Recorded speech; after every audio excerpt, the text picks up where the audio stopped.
Hi, everybody. Neil Bednar here from Port Arthur, Texas. And first of all, I wanted to thank you for sharing your time with me today. It's actually time and time management that has me creating this video today. I found myself in a bit of a time crunch this morning, and just basically because I had overlooked something, but because I had had some extra time allotted to do some reading, it wasn't an issue. But it did bring up a it did bring up some points and some information that I thought I would share with you today when it comes to utilizing your time. As entrepreneurs, a lot of times, especially part-time home-based business owners, I know a lot of people take and burn the candle at both ends. So I think some of these strategies might be very effective for you, especially if they fit your personality and the way that you run your day. So the first one is maximizing the potential of your subconscious mind. For those of you that don't know me, I've recently gone through a lot of family issues and also some very expensive health issues. Of course, I'm back on track now, but these are things that really weighed heavily on my mind and on my personality, and really affected the way that I went through my day. I just didn't quite have that spring in my step. So what I've begun to do, and it's proven completely beneficial, is right before I go to sleep at night, I put in a CD of the Bible on CD, and it really inspires me. I can feel that when I wake up in the morning, I don't have the weight from yesterday. Now, for me that works, but you can use, your favorite soothing music or inspirational artist. Another very, very effective use of this is right before you fall asleep. Pose a question to yourself, and expect that the answer will be that you'll have the answer in the morning. This, believe it or not, works really, really well. Ask yourself a question right before you fall asleep. What is the most effective way to maximize my marketing budget? What would be the best way to tweak my funnel for this one particular market? What would be the best way to get my husband involved in my business? Right before you fall asleep. Now, this really does work in about 50 to, I think it's 65% of the people. And it has to do with the ability of not pondering that question while you're conscious.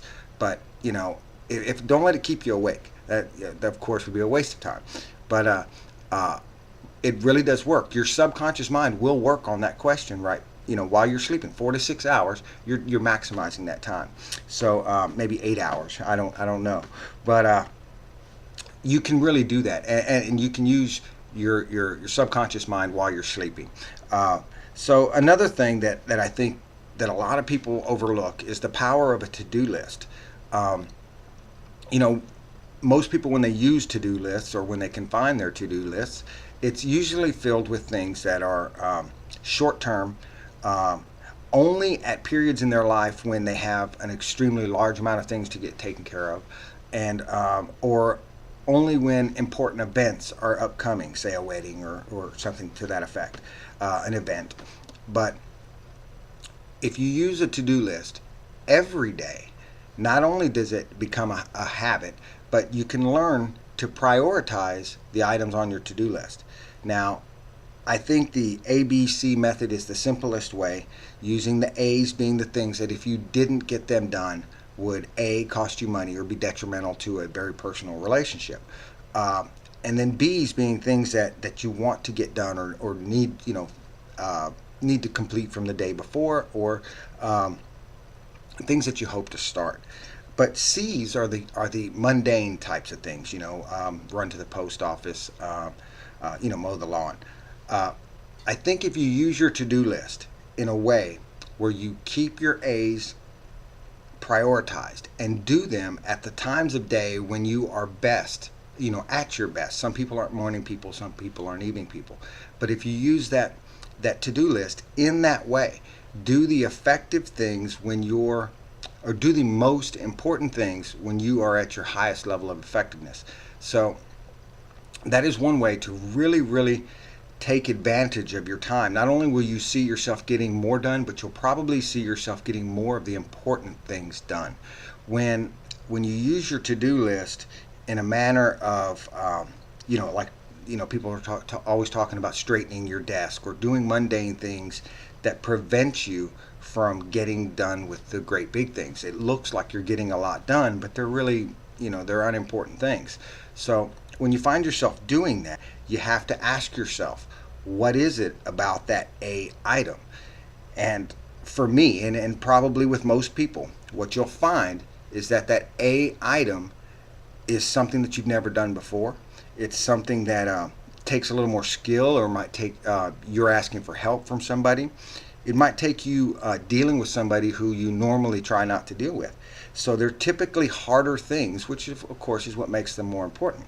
But when you isolate that one item that you're trying to avoid by doing all these mundane tasks,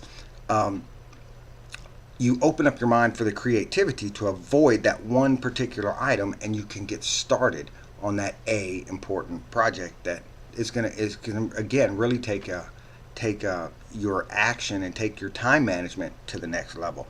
So don't be afraid to focus on prioritizing your to-do list, and also use it every single day, and you'll see how much extra time you have. The third thing, and the last one, is to give yourself permission to say no. Don't let somebody else's to-do list terrorize your to-do list. It is okay to say no to people. When people come, and especially with mundane tasks, they ask you to do something that anybody can do.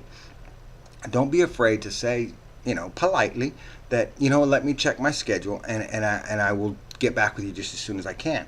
And then an hour later, call them and say, after you've had time to think about it, that, it doesn't line up with your goals and your priorities for the use of your time. Call them back and say, I'm sorry, I just can't do it. I'm busy at that time. But there's ways to get around it. You can be creative there too. You don't have to hurt people's feelings, but you don't have to do things that aren't to your best benefit. Do you use your time to the most effective, highest level of effectiveness? Lastly, excuse me, I'm so sorry. Wish I knew how to fix that. Lastly, is realize that all time is one time. You only get right now. So don't regret the time that you've lost, or the time that you didn't spend, or I should have done that. You have today, and you have right now, and you can get control of your time. It is really not that important. We all have the exact same amount of time, and you see people who manage to get everything done, and it's not that they have more time, and it's not that they have less to do or less important things. It's that they are better at managing their time. You take a mother with a newborn baby, and she can get thousands of things done, and it's not because she has more time. It's because she prioritizes and completes the projects in an effective manner. So again, I wanted to make this one little video, actually, just to help you through the day a little bit. I hope it does help. Again, my name's Neil Bednar, neilbednar.com. I intend to follow this up with something more specific for a home-based business owner. But anyways, you just have a great day. God bless, and thanks for sharing your time with me. Bye-bye.